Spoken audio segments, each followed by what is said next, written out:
पंतप्रधान नरेंद्र मोदींना मराठ्यांच्या एकीची भीती वाटते असं आता मनोज जरांगे पाटील यांनी म्हटलेलं आहे। आणि मराठ्यांमुळे मोदींना प्रत्येक उमेदवाराचा प्रचार करावा लागला।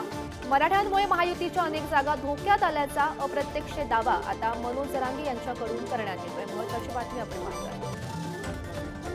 आता तुम्ही विषय काढला म्हणून सांगतो की मोदी साहेबांना इतक्या लहान इकडे खाली लक्ष देणं काही गरजच नव्हती। आणि त्यातले त्यात गोदापट्ट्यातल्या मतदारसंघात द्यायलाच नको होती, कारण ते असं माझ्या बघण्यात ऐकवत नाही म्हणणार त्याला बघण्यात आहे। कारण हे जबाबदारीने बोलतोय मी।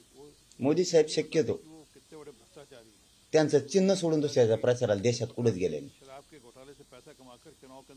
याला जोडून महाराष्ट्रात 5% पहिल्यांदा झाले।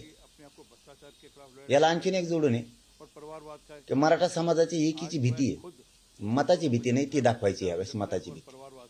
कारण एकीची भीती कशी आहे, प्रत्येक टप्प्यावर त्यांना मोदी साहेबाला आणायचं पंतप्रधान, इथंच मराठा जिंकल्या,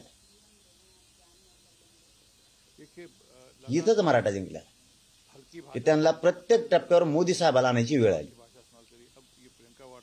5% केले ही एक बाजू त्यांच्यासाठी, आणि दुसरी बाजू प्रत्येक टप्प्यात त्यांना मोदी साहेबालाच आणायचं। मराठा इथं जिंकलेला, मराठ्याची एकीची प्रचंड भीती आता पाहिजे मताची, आणि मराठ्यांनी ती करावी।